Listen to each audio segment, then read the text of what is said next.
Hi everyone, welcome back to my channel. I hope you're all really well.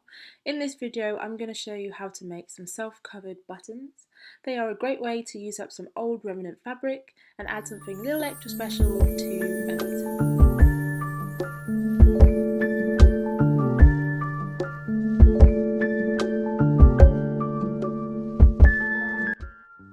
For this DIY you're going to need tracing paper, some self-cover button shells, some paper scissors, a compass and some scrap fabric.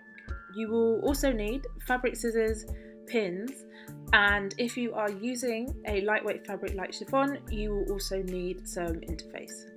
Your button shells should have a size indicated on the packaging. In my case it's on the top left hand corner, and on the back they will have the different size templates that you will need to cut out the correct amount of fabric for each of the different pattern sizes.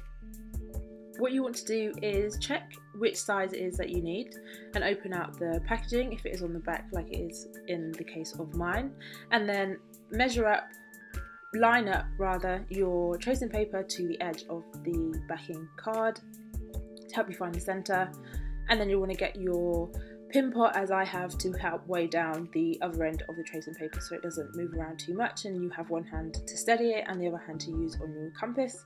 So then find the center of the circle as best as possible. It doesn't have to be completely accurate, you just need to get it to line up as best as possible, and then trace around the line that you require.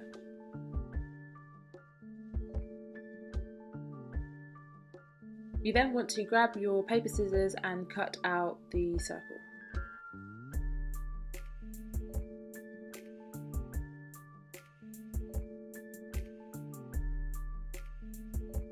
Once you have cut out the circle, you want to grab your piece of fabric and pin the circle onto the fabric.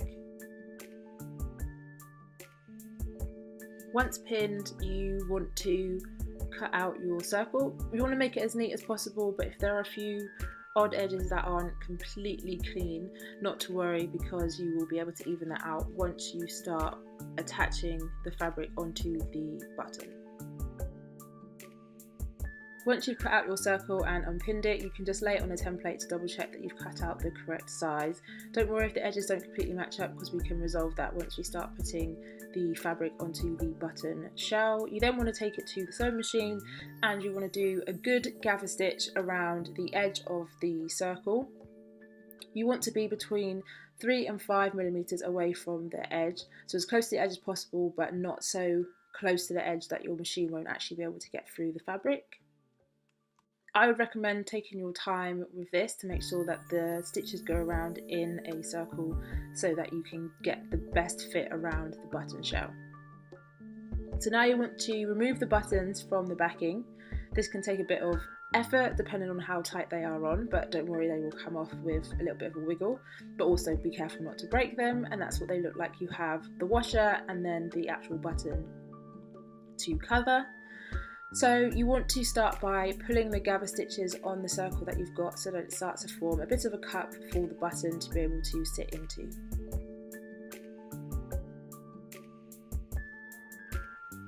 Once you've put the button inside the cup to secure it, keep pulling on the gather stitches.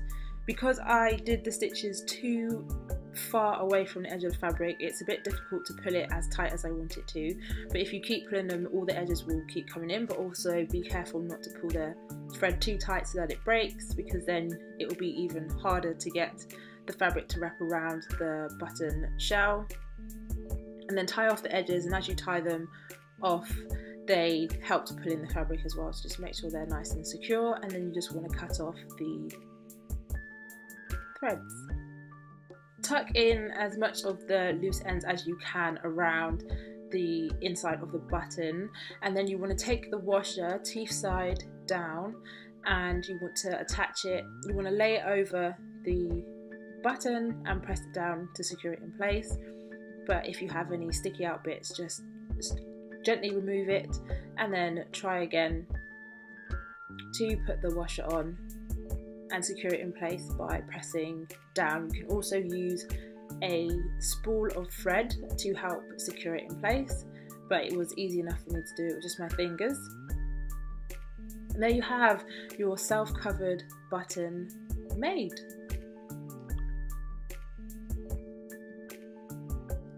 If you're using a lightweight fabric like chiffon, you first want to attach some interface to the back of the fabric to give it a bit more structure and stiffness. And then line up your tracing paper as you did previously to trace out the correct size for the button you will be covering.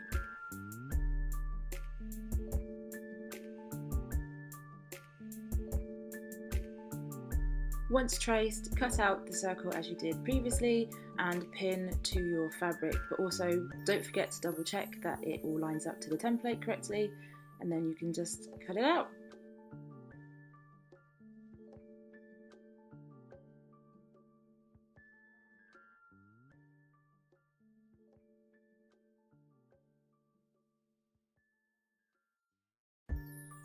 Taking it to the sewing machine, you want to do a gather stitch, making sure that you're between 3 and 5 millimeters from the edge. So not too close to the edge that your machine won't sew, but then not too far away that you won't be able to pull the threads tight enough to give full coverage to the button.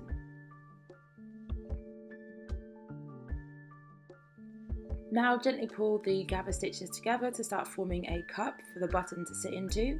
Place the button within the cup once you've got a good size around it and continue to pull the gather stitches, making sure not to pull too tight that they break, but tight enough so that they form a good coverage over the button.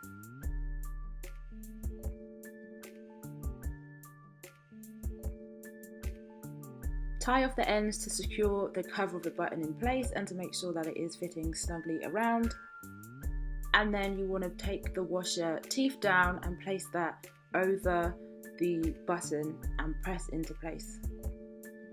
With this example, because the stitches were closer to the edge, I was able to get a better coverage over the button, so I didn't have any sticky out bits. But if any parts of yours stick out, just tuck them in again and just keep trying to attach the washer until it secures all the loose ends and fabric ends into the inside of the button.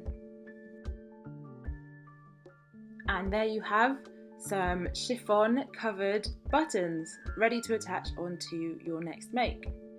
I hope you guys found this tutorial helpful, and I look forward to seeing your covered buttons on all your designs.